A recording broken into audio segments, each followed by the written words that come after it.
Até que a gente decidiu ir no neurologista. Eu senti no meu coração o desejo de abrir o exame antes mesmo de estar com ela, acreditando que não tinha nada. E aí quando eu abri, né... Um aneurisma de 2 milímetros, aí depois da arteriografia deu um de 4 milímetros, que seria indicativo para a cirurgia. Num exame que não era para acontecer nada, tinha acontecido um problema desse, né? Então, pô, cirurgia. E eu comecei a ficar bem apreensivo. Ela teve uma crise, né? Ela começou a gritar de dor. A história ficou conhecida. Chegou um ponto que realmente era isso. Não tem mais o que fazer. Minha mãe tava lá, Isaac também, eu me despedi deles porque eu achava que eu ia morrer. Esperei com paciência no Senhor e Ele se inclinou para mim e ouviu o meu clamor.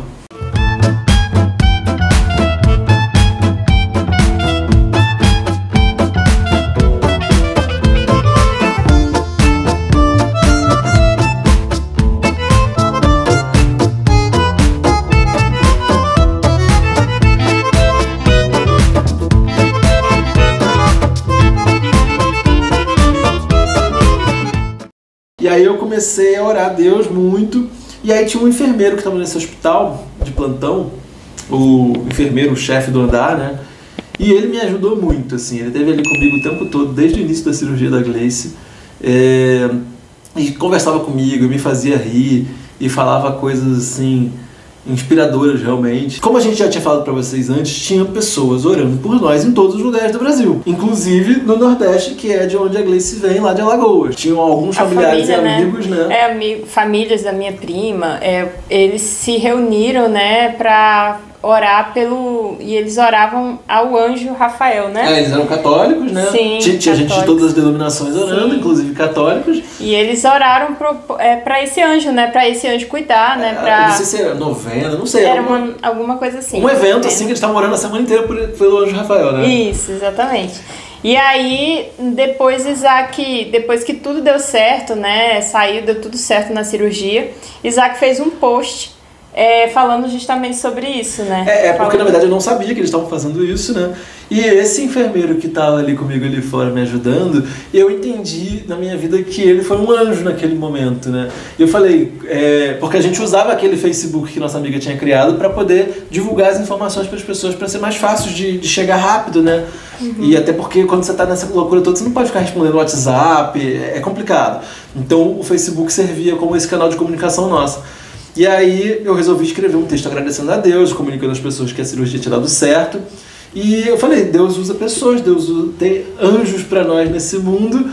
E qual era o nome do enfermeiro? Rafael. E eu usei exatamente essa expressão. Obrigado por mandar anjos para nós, obrigado pelo anjo Rafael. E aí você imagina a choradeira que não deu lá, né? Na família dela, né? Porque eles estavam orando pelo anjo Rafael. E aí, para mostrar Deus ele honra, né? Honra a nossa fé, honra a sinceridade do nosso coração, as nossas orações, né? E ele faz com que as pessoas tenham aquela prova ali de que ele estava escutando. Sim, de que ele respondeu na linguagem de pessoas católicas de que eles estavam ouvindo a oração deles. E isso é muito bonito. E a gente ficou bem feliz na época quando eles falaram isso. Nossa, não acredito! Anjo Rafael, como assim? A gente está orando pelo Anjo Rafael. E foi muito especial, né? Passaram mais alguns dias depois da recuperação da cirurgia. Sim. E a gente ficou liberado de sair do hospital depois de 30 dias. 2 de outubro de 2019. Nossa! E no dia seguinte ia ser meu aniversário. De presente de aniversário eu ia receber alta, né? Recuperou a perna, 100%. E aí a gente ia para a segunda luta. Na verdade, a gente foi pra consulta para conseguir fazer a cirurgia, né? E a cirurgia indicada foi a cirurgia fechada, que era a embolização, que é você, como se fosse a arteriografia que eu tinha feito, bem parecida, que vai um catéter da artéria femoral até o cérebro, e lá vai ser feito o preenchimento do aneurisma para que não entre mais sangue e esse aneurisma não venha estourar. Começou a saga da gente conseguir essa cirurgia, e deu o mesmo problema da cirurgia do pseudoaneurisma. A gente tentava, tinha liminar, um monte de coisa, marcava a cirurgia, quebrava a máquina. Chegaram a bloquear o dinheiro da conta do plano de saúde. A justiça bloqueou o dinheiro e liberou para o hospital para poder fazer a cirurgia. E aí mas nada dava certo. A máquina quebrou, aí tinha que conseguir uma outra, e é uma máquina muito cara. E assim, uma dificuldade tremenda. Aí uma amiga minha trabalhava no hospital universitário, ela conseguiu que eu fosse numa consulta, né, com o neurocirurgião lá. e com residente, passei na consulta, ele falou, olha, realmente é uma cirurgia muito delicada, mas aqui a gente não tem suporte, a gente não tem o CTI, vaga no CTI para fazer, eu acho melhor acho que você vai conseguir mais rápido tentando pelo teu plano, né? E aí saí de lá, não tinha... E o tipo de cirurgia era diferente também? Ia ser a cirurgia aberta, que é uma cirurgia muito mais perigosa. Mas aí eu não tinha deixado lá meu cadastro, eu não fiz cadastro, né? Só passei na consulta, não tinha cartão SUS, não tinha nada. Na minha cabeça, ninguém tinha os meus dados lá. Mas beleza, só guardem essa informação. Depois de muita luta, né, de Isaac indo várias vezes no plantão, até que a gente conseguiu a cirurgia. E eu fui para a cirurgia. O médico era considerado um dos melhores médicos do Brasil, país, né? Do Brasil para fazer essa cirurgia de embolização. A anestesista falou assim: fica tranquila que ele vai fazer essa cirurgia com os pés nas costas. A cirurgia era para demorar 30 minutos. Eu tinha que ficar acordada. Passou mais de 1 hora. Eu só vi quando ele tirou a touca, jogou no chão e saiu. Aí eu perguntei para a anestesista: o que aconteceu? Ele não conseguiu acessar o aneurisma. Aí e agora? Eu pensando que ele ia voltar para tentar de novo, né? Agora só a cirurgia aberta. Era uma coisa que eu fiquei apavorada, assim. Eu tava apavorada se eu tivesse que ir para essa cirurgia de cabeça aberta, porque é uma cirurgia extremamente perigosa. Você tem que quebrar o osso do crânio. O acesso também no meu aneurisma era muito difícil, então eu fiquei totalmente sem chão. Me levaram lá para a sala de recuperação, tive que dormir lá à noite e o médico foi explicar para o Isaac o que aconteceu. Ele me disse que estava muito difícil de acessar e que tinha uma questão de espasmos, né? Ele podia acabar errando. Se eu continuasse tentando, ele podia acabar errando ali alguma coisa e podia acabar causando um AVC, né? Era melhor não continuar com o procedimento. Esse procedimento que foi caríssimo, esse procedimento que teve esse dinheiro bloqueado, esse procedimento que demorou meses para sair, não deu certo. Um dos melhores médicos do Brasil. Eu fiquei assim sem chão.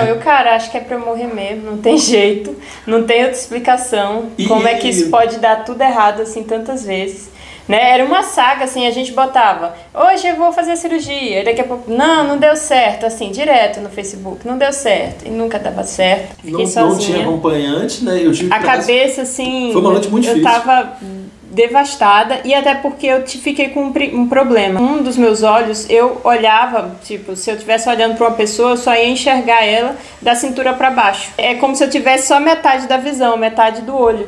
E isso, eu perguntei o que estava acontecendo, eles falaram, não, isso aí é anestesia, daqui a pouco passa, e passou vários dias e meu olho não voltou. Foi uma noite muito difícil pra ela, eu fui lá e conversei muito pouco tempo, tive que sair, né, e ela me perguntou, o que aconteceu? Eu expliquei pra ela, mas é uma explicação que não tem explicação, né, tipo, beleza, não deu certo, e agora, o que a gente faz? E ela sem enxergar e perguntando pra eles falando, não é nada não, daqui a pouco você volta a enxergar, e não voltou, né, depois...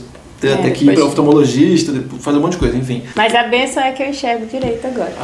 E agora eu enxergo muito mais porque eu fiz uma cirurgia de miopia e agora eu não preciso nem de óculos. Ó, que beleza. Então, agora vamos para a terceira fase. Que era a cirurgia aberta, né? Tive que vários dias aí para me acostumar com a ideia que agora eu precisava da cirurgia aberta. E aí fui encaminhada pelo médico anterior para um outro médico, porque ele não era especialista em cirurgia aberta, então fui para o outro. Levei meus exames, ele pediu mais alguma coisa e aí ele tirou férias. Quando ele voltou de férias, ele me chamou lá. Aí ele falou, Gleice, você foi a única paciente que eu levei para as minhas férias. Estudei o teu caso. Se você fosse a minha filha, eu diria para você não fazer a cirurgia. Porque o aneurisma ele tá com acesso muito ruim, tem muitas estruturas na frente dele que se a gente tiver qualquer deslize, ou você pode morrer na mesa de cirurgia, ou você pode ter sequelas graves. Então, eu acho melhor não tentar, eu acho melhor não mexer nisso. Porque tem pessoas que têm aneurisma, mas não conseguem ficar com aneurisma, não conseguem psicologicamente aguentar aquilo de saber que está com uma bomba relógio na cabeça e que qualquer momento pode acontecer alguma coisa, né? E a vida da pessoa, né, também tem as questões, né? A pessoa não pode ter fortes emoções, né? A pressão tem que estar sempre muito controlada, não pode fazer nenhum esporte radical, não que eu quisesse. Não pode pular de bungee jump, não pode voar de paraquedas. Velhice eu nem quero, nem hoje. Não pode engravidar, né? Se a pessoa não consegue, então assim, era uma decisão minha. Jogou, tipo, pra ela, mas quase dizendo assim, desencorajando totalmente, né? E assim, me deu muito desespero, porque eu, como uma pessoa ansiosa, eu pensei, cara, como é que eu vou viver com isso? Eu não vou conseguir mais seguir minha vida, eu não vou conseguir fazer nada, sabendo que a qualquer momento... Claro que a gente, a qualquer momento, pode morrer, né? Mas é uma sensação diferente.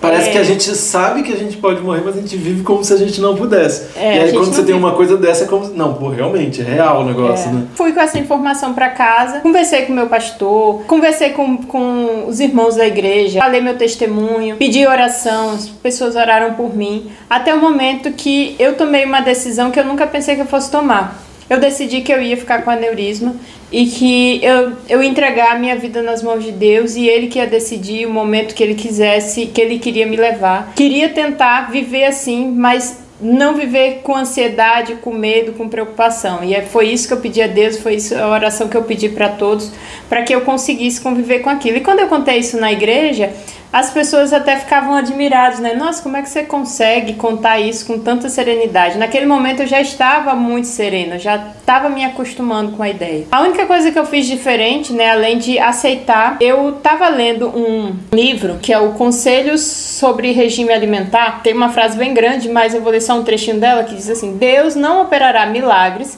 para livrar de enfermidades aqueles que não cuidam de si mesmos e não fazem esforços para evitar as enfermidades. Eu sabia que o aneurisma ele não tinha sido causado porque eu comi mal, porque eu fiz alguma coisa, né? É uma questão mais genética.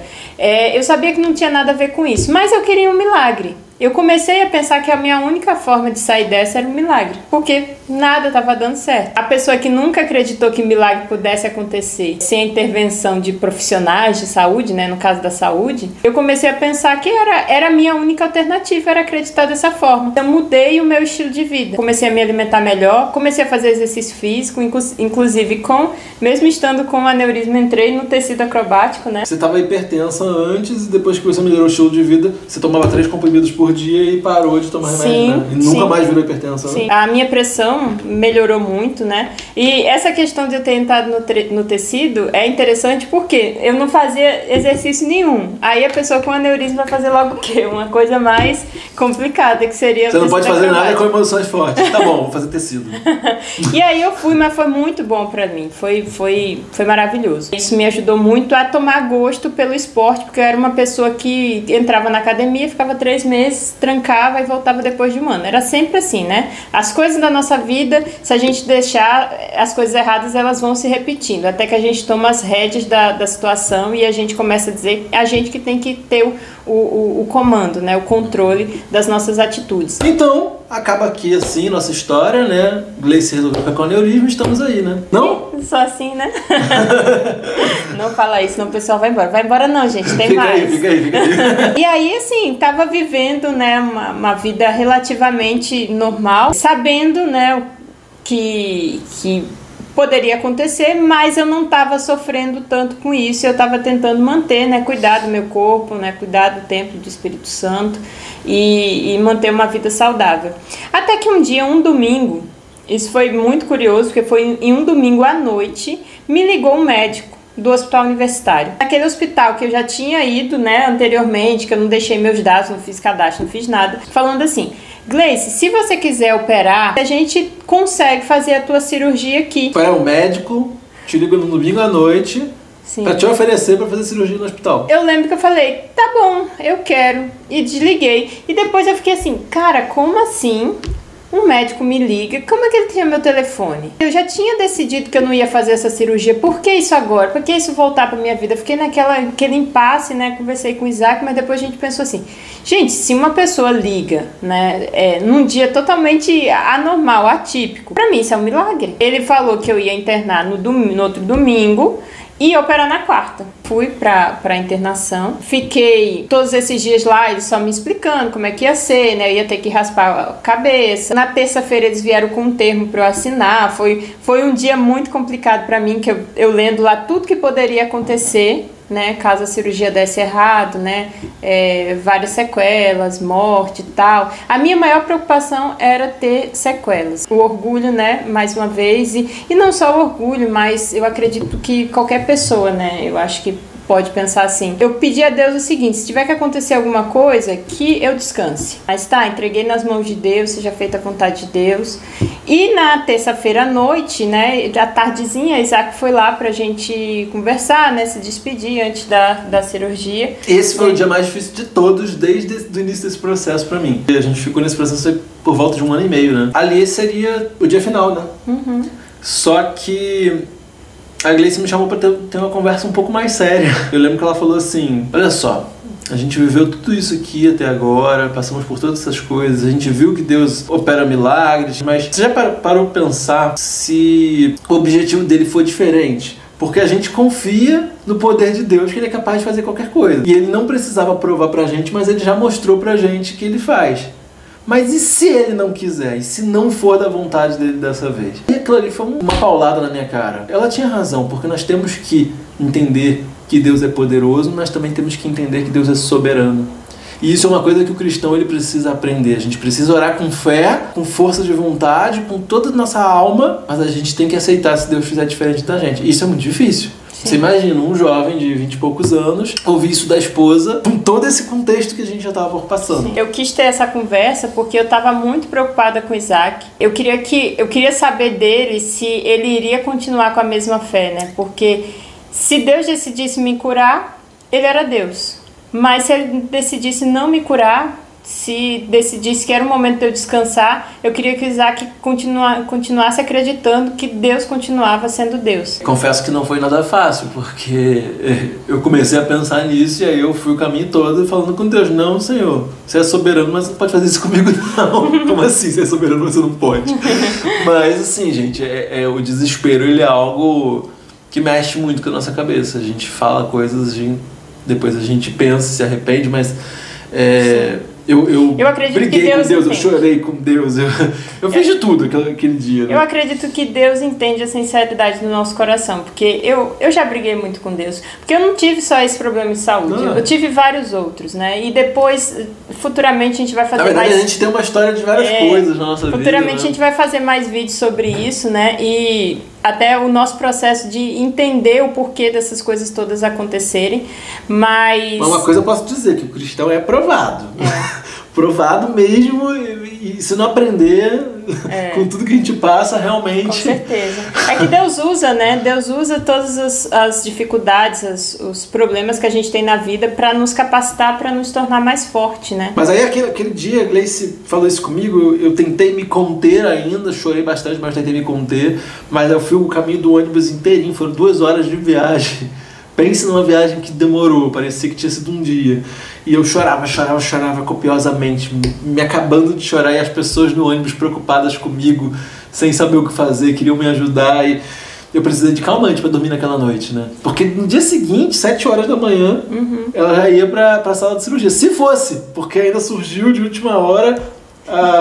ainda tinha na terça-noite mesmo falaram que poderia ter a possibilidade de não acontecer a cirurgia porque poderiam precisar da minha vaga de CTI, né, para casos urgentes. É porque a cirurgia eletiva, né? Eletiva, se viesse uma outra urgente, talvez eu não conseguisse. E como nosso histórico, né, de as coisas darem errado, a gente ficou, né, estávamos orando por isso, para que a cirurgia acontecesse, e com medo, morrendo de medo da cirurgia não acontecer também. E morrendo de medo de acontecer também. Nesse momento não tinha como não ter medo, né? Mas às 7 horas da manhã eles apareceram lá com a maca para me pegar. A Isaac já tinha chegado, né? Aí a gente deu uma despedidinha mais uma vez e eu fui pra... Gente, não era uma despedida com falta de fé, mas era aquela coisa assim, tipo...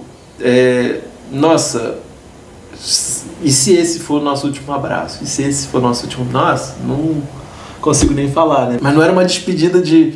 vai dar tudo errado. Não, claro que não. A gente estava ali confiando até o final. Sim. Mas com aquela apreensão, né? Se não. E foi tudo muito rápido, né? Eu tive que descer, pegar as coisas da Gleice, e aí a gente tinha 2 amigas trabalhando no hospital nesse dia. Desci do quarto para poder levar as mochilas e as malas, deixar com elas em algum lugar. guardado e poder subir pro centro cirúrgico e ficar lá na porta, cravado, esperando algum anjo de novo ficar conversando comigo.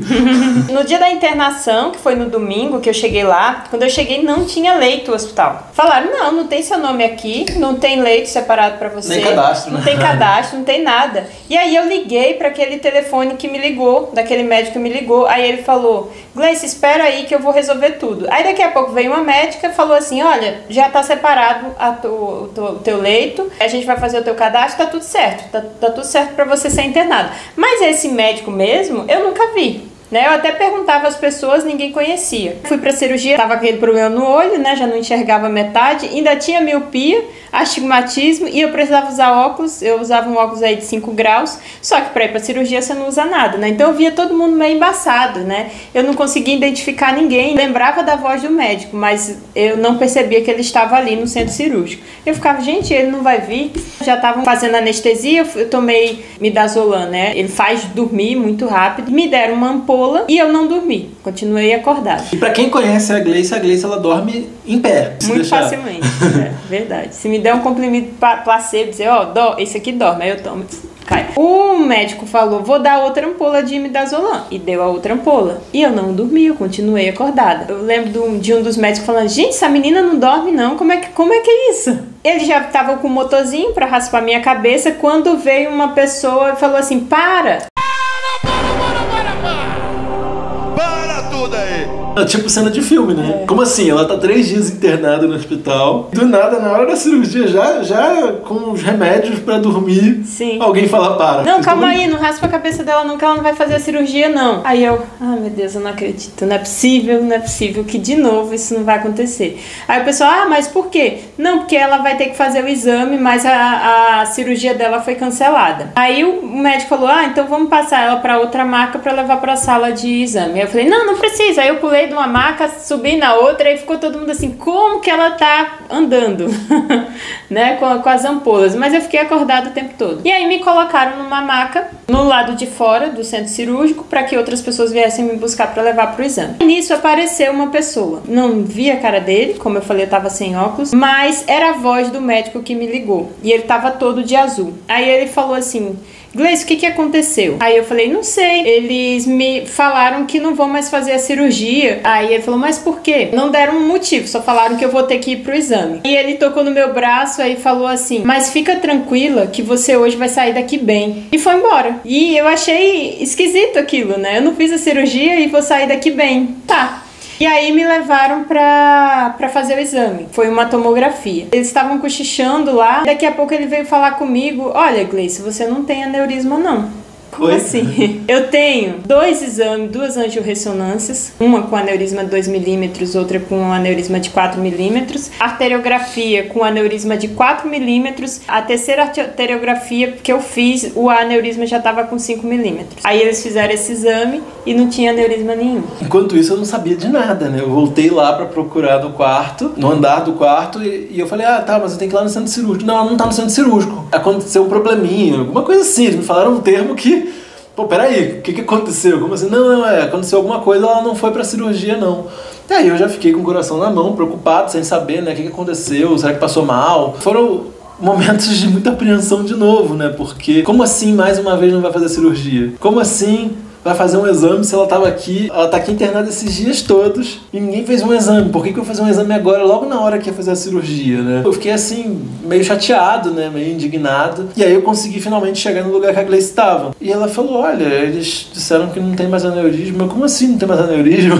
Porque aneurisma não é um negócio que some, né? Em vários médicos que a gente passou, a gente fazia sempre a mesma pergunta. Tem como melhorar o aneurisma? Melhorando a alimentação? Fazendo isso? Não, aneurisma não tem cura. Ele só cirurgia pode resolver. Então não tinha essa possibilidade. Depois eles me levaram de volta para o quarto. A gente ia conversar com o médico, o staff, né, que ia fazer, que era o neurocirurgião, né, o principal responsável pela cirurgia. E eu lembro que eu tava em pé nessa hora até, conversando com ele. E eu só vou lembrar até essa hora, porque depois eu não sei o que aconteceu, eu apaguei totalmente. Mas eu só lembro dessa hora, a gente conversando com ele e o Isaac perguntando pra ele o que aconteceu. A minha sensação é de que ele tava com os olhos marejados e que ele tava um pouco pouco com a voz assim, embargada, né? E ele falou assim, olha, eu não tava tranquilo. Em nenhum momento eu tava tranquilo e eu não tinha certeza se tinha um aneurisma ali. Até levei o exame dela pra casa pra poder olhar, poder ver de novo. E eu não consigo ver esse aneurisma ali.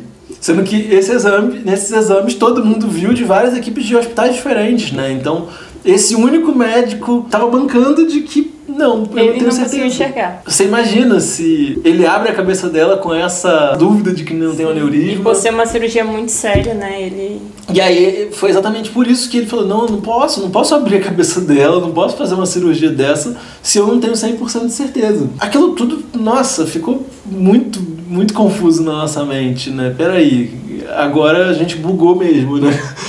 Depois de todas essas coisas, e a Gleice apagou depois. Só lembro realmente dele falando, olha, pra mim você não tem aneurisma. E agora esse exame confirmou. E realmente depois eu fiz outra arteriografia que também não deu aneurisma, né? Depois de 3 outras que eu tinha feito e que ele estava ali. Que estava maior em cada uma. Sim. Nem sei como é que eu voltei pro quarto, eu não faço ideia, eu só lembro até essa parte, parece que depois a anestesia pegou. Devia ser umas 10 horas da manhã, 9, 10 horas da manhã. E eu só acordei no outro dia, umas 8 horas da manhã. E eu lembro que eu acordei com um monte de gente chorando. Tinha os enfermeiros em volta. Aí eu, será que eu morri? Aí uma enfermeira falou assim, a gente veio aqui ver o milagre. E eu ainda sonolenta, acordando, mas que milagre? Aí ela disse, você, porque tem vários neurocirurgiões ali numa sala discutindo o que aconteceu com você. E a maioria deles estão dizendo que na verdade você não tinha um aneurisma. Que foi um erro médico, que não tem como esse aneurisma ter sumido. Mas nós que acreditamos em Deus, a gente acredita que isso é obra do Todo-Poderoso e que Ele fez um milagre na sua vida. Quando ela falou isso, aí a minha ficha caiu. E aí eu comecei a chorar assim, copiosamente. Eu ainda não estava acreditando que tinha acontecido o que aconteceu no dia anterior, de dizerem que eu não tinha aneurisma. Aí quando ela falou aquilo, quando ela falou que era milagre, aí eu caí em mim e falei, um milagre, é realmente um milagre. Dali, ela mesma já me convidou para dar o testemunho na igreja dela. Ali eu pude perceber quanto eu fui errada durante toda a minha vida em acreditar que Deus só fazia milagre lá na época da Bíblia. Porque Deus, Ele faz milagres hoje, Ele faz milagre todo o tempo. Na verdade, a nossa vida, o nosso acordar, tudo é um milagre, só que a gente não dá valor suficiente. Às vezes a gente precisa ver o sobrenatural para acreditar na capacidade de Deus fazer um milagre. A nossa fé, ela não pode se basear no sobrenatural. Sim. Mas Deus, ele usa o sobrenatural para nos dar a oportunidade de, mesmo sem ele precisar provar nada pra gente, de perceber, olha, eu sou capaz de qualquer coisa, confia em mim. Sim. Mas ele não vai ficar dando milagre sobrenatural toda hora, só porque a gente quer, só porque a gente está pedindo, né? Então... E eu vou dizer que, apesar... as pessoas devem pensar assim, quando a pessoa passa por milagre, acho que nunca mais ela duvida, né? E o povo de Israel, quando saiu do Egito, eles viram o Mar Vermelho se abrir. Poucos dias depois eles já estavam questionando por que eles saíram do Egito, porque não tinha comida. Eles já não acreditavam que Deus podia dar comida para eles.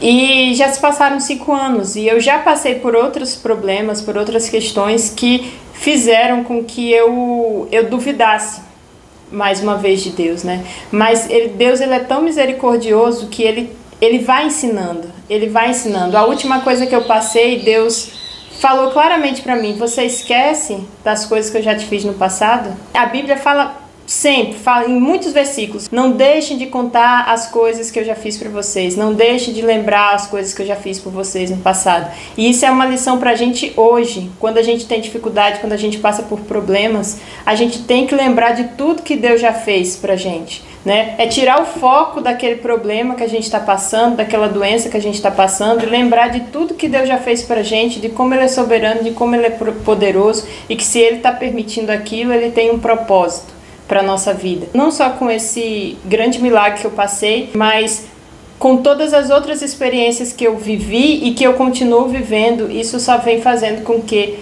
a minha fé aumente cada dia mais, né? E esse é o grande objetivo de Deus, que a nossa fé fique estabelecida. Se a sua fé ainda não está muito firme, peça a Deus, porque a gente precisa estar firme na fé. A gente não é desse mundo, né? A gente está se preparando para viver eternamente com Deus, e o preparo é a fé. E a gente não vai ser perfeito nesse mundo, mas a gente precisa entender todo o tempo que Deus não precisa provar nada pra gente, e que todos os dias Ele dá a oportunidade de nós sermos cristãos melhores, de nós amarmos mais o nosso próximo, de nós dizermos mais para as pessoas o que a gente sente por elas, de valorizarmos mais mesmo, né, o nosso próximo, porque quando a gente fala de amar o próximo como a nós mesmos e amar Deus sobre todas as coisas, é muito mais do que da boca para fora, é muito mais do que abraçar, oi irmão, eu te amo. Não, é viver, é coisa prática, né? É eu sair da minha zona de conforto todos os dias. Sim. E como a gente contou no início... até mesmo uma palavra, né, que você possa dar. Quando eu estava no hospital, era música que me mandavam. Eu lembro que a minha prima mandou uma música para mim, sobre o cuidado de Deus, que eu repeti aquela música várias vezes, e aquela música me trazia conforto. É uma palavra que você manda no WhatsApp de alguém, é um abraço, é um sorriso, é você mostrar que se importa. Tudo isso é extremamente importante para uma pessoa que está carecendo, né, de ajuda, que está carecendo de amor. Não perder essa sensibilidade e essa capacidade de amar ao próximo. E lembrar que nós podemos estar do outro lado, né? Então todos nós podemos passar por diversas situações e a gente precisa das pessoas. E principalmente a gente precisa confiar em Deus, que Ele é um Deus incrível, maravilhoso, sábio, e que Ele está disposto a fazer tudo por nós desde que nós nos entreguemos a Ele, né? E a gente foi chamado, né? A gente foi chamado para poder passar por todas essas coisas que a gente passou. A gente foi chamado para testemunhar isso, mesmo que depois de 5 anos, para vocês. E por que não? Vocês não podem estar sendo chamados agora para poder levar essa palavra para mais pessoas, né? Quando você passar por provas, né, por dificuldades, né, pense que de alguma forma Deus é tão sábio, Deus é tão maravilhoso, que Ele vai usar essa dificuldade que você está passando para te moldar. Eu já tive depressão, eu já tive que operar a coluna, eu já tive aneurisma, eu já tive pseudaneurisma, e eu já perguntei muitas vezes para Deus o porquê. Hoje em dia eu já tenho na minha mente bem fundamentado. Assim, eu não sei o porquê tive que passar por tudo isso, né, tão nova. Mas eu sei que isso tudo foi usado por Deus para quebrar o vaso de barro que eu era antes e fazer um novo vaso com muito mais fé, confiança em Deus, muito mais amor pelo próximo, amor por mim mesmo, né? Aprendi a me amar muito mais do que antes, a cuidar da minha saúde. Diria que eu passaria por tudo de novo? Não, espero não passar, mas eu agradeço por tudo que eu passei, porque tudo que eu passei me transformou na pessoa que eu sou hoje. Melhor que ontem, mas não tão melhor quanto eu serei amanhã. Que Deus abençoe a sua vida. Amém. Quando você sente medo, do teu lado eu estou. E é bom que você saiba que eu sinto a sua dor. Nunca, nunca se esqueça que o mar posso acalmar, e que eu sei o tempo certo da vitória te entregar. Esse tempo é necessário pra te amadurecer, e depois tem novidade pra você. Eu cuido de ti, eu cuido de ti. Descansa em mim, comece a sorrir.